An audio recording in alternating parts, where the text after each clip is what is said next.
Assalamualaikum warahmatullahi wabarakatuh.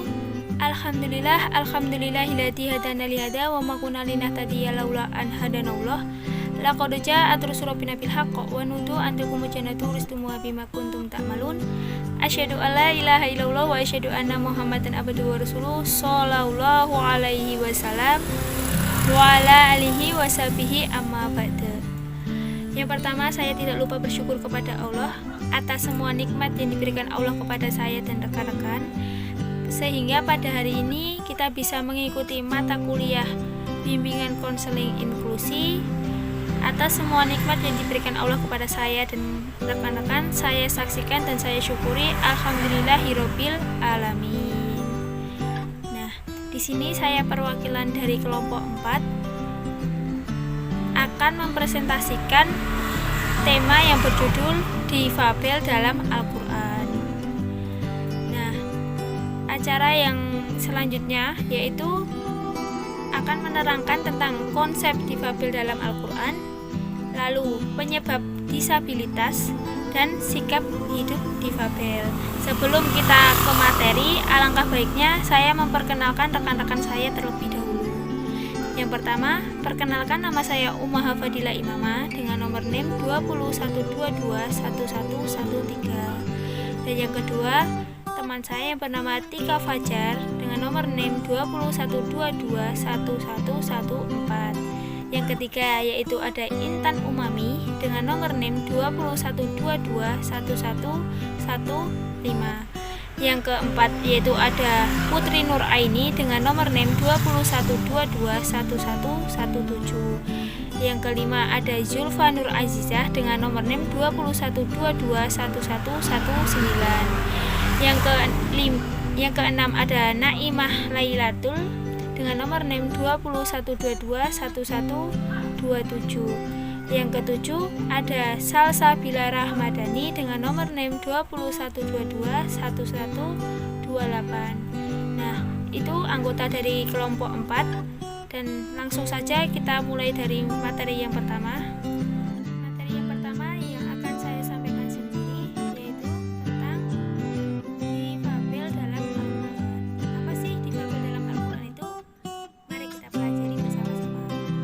Difabel dalam Al-Quran. Dewasa ini berkembang berbagai kajian yang bertujuan mewujudkan masyarakat yang adil dan demokratis.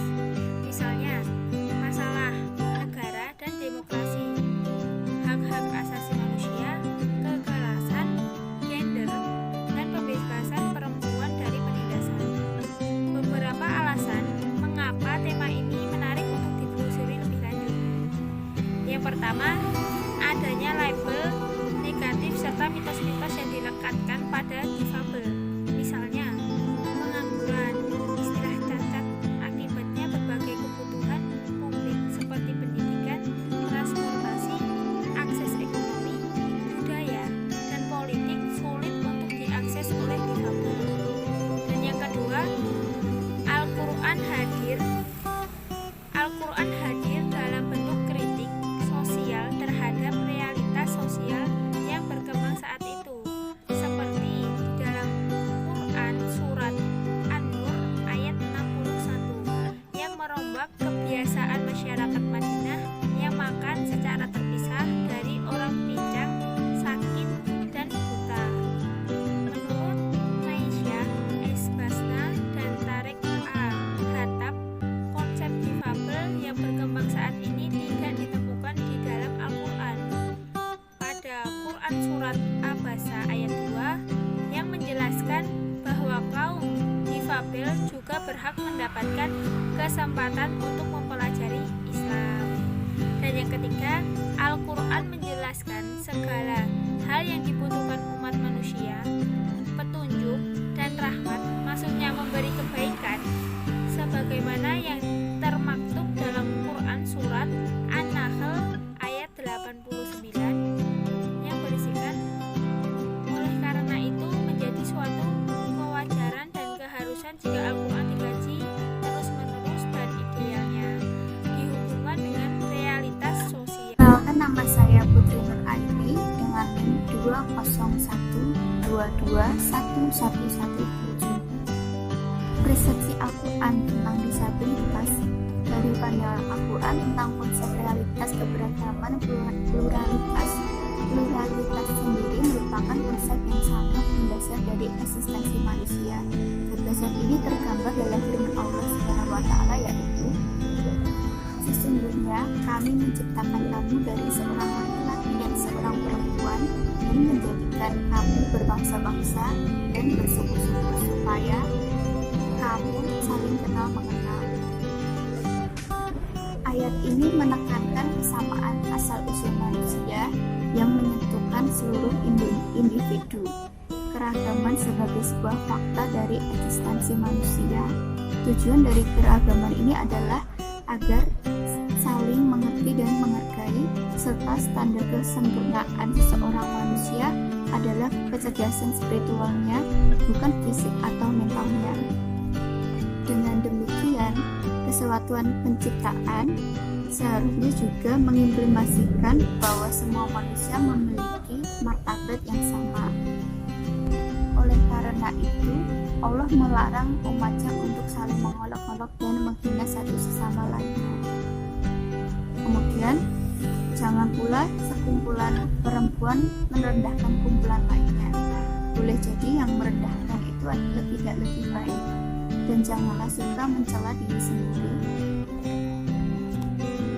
Dan jangan memanggil dengan panggilan yang mengandung ejekan.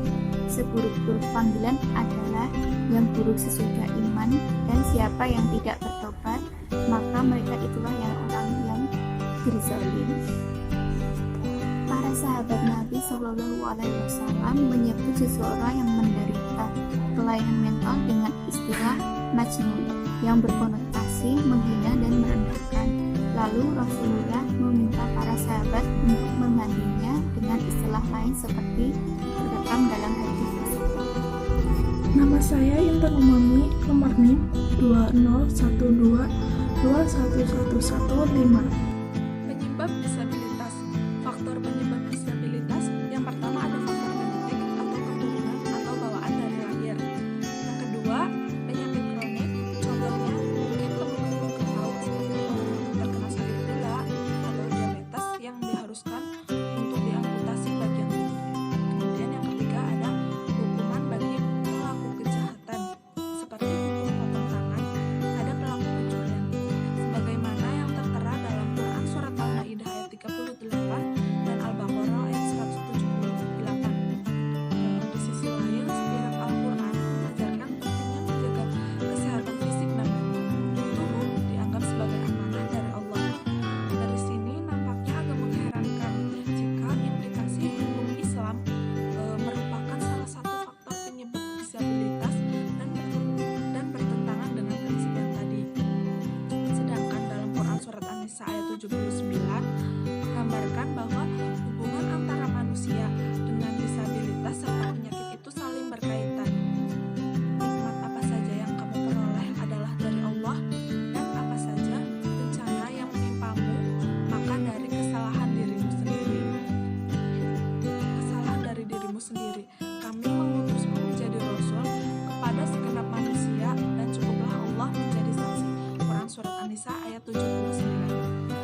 saya Zulfan Azizah dengan NIM 201221119. Di sini saya akan menjelaskan lanjutan mengenai poin penting terkait dengan pandangan bahwa disabilitas merupakan bentuk hukuman. Yang keempat yaitu seorang tidak akan mengalami disabilitas sebagai akibat dari dosa yang telah dilakukan orang lain. Hal ini secara gamblang disebutkan dalam Al-Quran bahwa masing-masing bertanggung jawab terhadap diri sendiri dan tidak dibebani oleh dosa orang lain, yaitu terdapat dalam Quran Surat Al-An'am ayat 164, Quran Surat Al-Isra ayat 15, Quran Surat Fatir ayat 18, dan Quran Surat Al-Zumar ayat 7. Dalam menjelaskan Quran Surat Al-An'am ayat 164, Qurtubi menyebutkan bahwa ayat ini turun untuk merombak kebiasaan masyarakat jahiliyah yang menghukum seseorang karena dosa yang telah dilakukan keluarga ataupun orang tua dan anak. Di samping menebus dosa, dua hal lain yang kerap dilekatkan dengan disabilitas adalah mencari pahala dan mengangkat derajat. Beberapa hadis yang mengindikasikan bahwa penderitaan bisa menjadi sumber pahala yang berlipat ganda, yaitu terdapat dalam hadis dari Anas bin Malik radhiyallahu anhu. Ia berkata, aku mendengar Nabi SAW bersabda, sesungguhnya Allah telah berfirman, apabila aku memberi cobaan kepada hamba-hambaku dengan salah satu yang ia cintai lalu bersabar, maka aku akan menggantinya dengan surga. Hadis riwayat Bukhari, Kitab Al-Maridho, Bab Fadl Man Zahaba Basrohu, hadis nomor 5329. Disabilitas juga sebagai bentuk ujian keimanan yang mana merupakan salah satu tema sentral dalam Al-Quran.